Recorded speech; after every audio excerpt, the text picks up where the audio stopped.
Let's talk about finding extreme values of a function. Specifically, I want to look at number 14 here on page 314.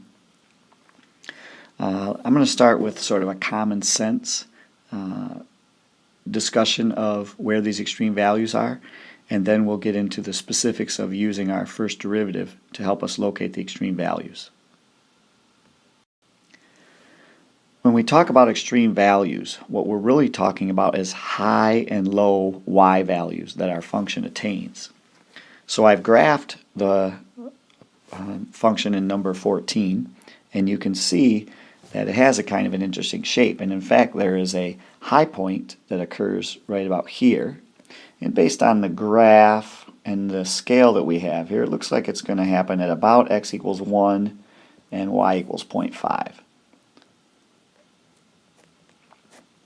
And that's the highest point, not only in its own neighborhood, but in the entire function. Right? It looks like to the right and to the left, this function approaches the x-axis. There's an asymptote there. So this is our maximum value, and it looks like it occurs at 1, 0.5. Just trying to get a common sense idea of where these values occur. Now the minimum value looks like it occurs right here, and that one probably is going to be at around x equals 1 and negative 1 and negative 0.5. So anytime we discuss local or relative or absolute maxes and mins, I just want you to keep in mind that we're looking for the bumps in the graphs, the high points and the low points. And this picture sort of illustrates what we think the answers are to this problem. The graph is a good way to get an idea of your extreme values, but we want to use our calculus to help us actually locate the exact values. And that's what we'll do on the next screen using our first derivative. So as you can see, I've just copied the function over. And the first thing we want to do is locate our critical points using the first derivative. So I'm going to actually take the derivative of this function, and you'll notice it's a quotient, so I'm going to use our little quotient rule. Typically we identify the numerator as u and the denominator as v, and we take the derivative of each of those. So u prime is 1 and v prime is 2x. And then we use the quotient rule to find the derivative. So it's going to be vu prime, so that's 1 plus x squared times 1 minus uv prime, which is x times 2x, and then it's over v squared, which would be 1 plus x squared squared. A little bit of simplification, and I think you'll agree that the numerator simplifies to 1 minus x squared, and then I'm just going to leave the denominator alone. Now to find critical points, what we're looking for are places where this first derivative is either 0 or undefined. When you have a rational function, basically what that means is you're going to set the numerator equal to 0 to find the zeros, and the denominator equal to 0 to find the undefined values. As it turns out, because this x value is squared and we're adding 1 to it, that will always be a positive number on bottom, even if you plug in a 0 there.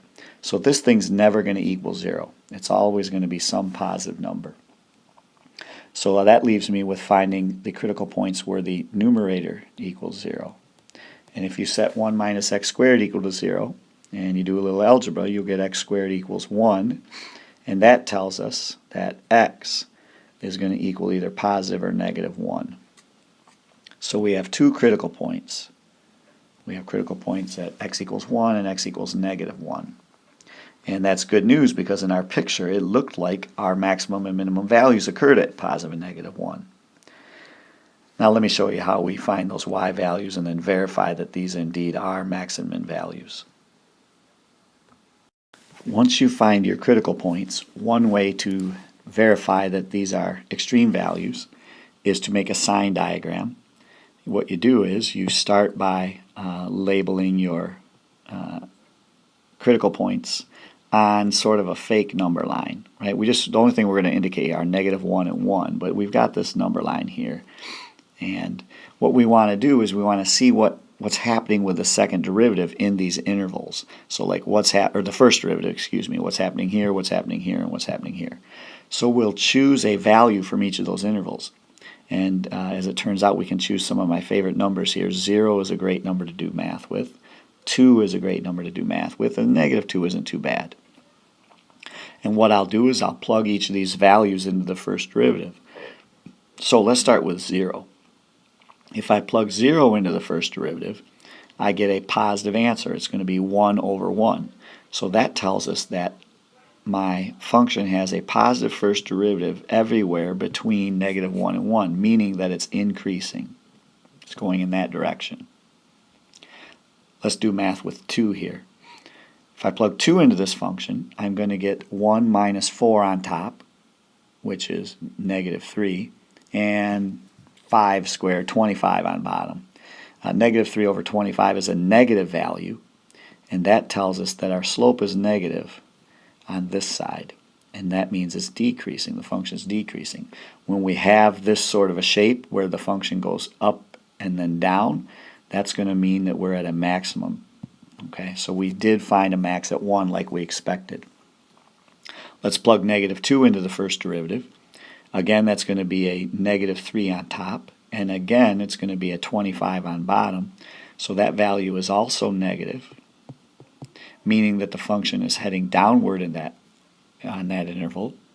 And again, if a function has the shape where it's going from decreasing to increasing, like that, that's going to be a minimum. So we've established that our intuition with the graph was correct. We have a minimum occurring at x equals -1 and a maximum occurring at x equals 1. Now what we need are the y values. Remember that our original function f of x was x over 1 plus x squared. So what we need are f of 1 and f of -1. When I plug 1 into this equation, I get 1 over 1 plus 1, which is 1/2. Yay, that's what we wanted, or that's what we hoped it would be. And let's do the same thing here. We get -1 over 1 plus 1. It's still 1 plus 1 on the bottom because we squared the -1, and so this is -1/2. So lo and behold, our prediction from the graph was correct. We have a max, and it's an absolute max because of that asymptote on the x-axis. We have a max at 1, 1/2, or 0.5, and we have a min at -1, -0.5, or -1/2. I do want to make one more comment about the fact that these are absolute, and we'll do that on the final screen. As we do our analysis with calculus of this function, one thing that I want you to keep in mind is just because we have a maximum value here and a minimum value here doesn't guarantee that those are absolutes. This function could very well max out at 1, 1/2 and then head in this direction and head towards -infinity. And it could very well have a minimum at -1, -1/2 and then head this direction to positive infinity. And these values would be higher than this guy, and these values would be lower than this guy, meaning that these would only be relative extreme values, not absolute. We can tell from the graph, though, that there's an asymptote, right, as the x-axis. And so the way we show that with our calculus is we just take a limit and we send x to infinity and then x to -infinity of the original function. So I'm sort of showing this just to be complete, but it's not really necessary to answer the question posed. But if you just take the limit of this function, 1 over x, 1 plus x squared, the strategy is that we multiply by the 1 over the highest power of x. So we multiply by 1 over x squared on the top and 1 over x squared on the bottom, and that becomes the limit as x approaches infinity of 1 over x squared over 1 over x squared plus 1. And I know that's a funny looking fraction or rational function, but we can use what we know about 1 over x squared as x goes to infinity to find its limit. 1 over x squared as x goes to infinity turns into a 0, because that's a number 1 over a really, really, really big number. Same thing down here. These turn into zeros. And so the value of this limit is 0. That's good news because it assures us that it will never get to negative 1/2, which is our lowest value. And if we do the same thing sending x to negative infinity, we'll find the same result, that that limit is 0, meaning that it's not going to go higher than our 1/2 that we found before. So just keep in mind that we can use our calculus techniques to explore these asymptotes if we need to, just by sending x to infinity or negative infinity. Okay, that's enough for now. Good luck with your work and keep the questions coming. Take care.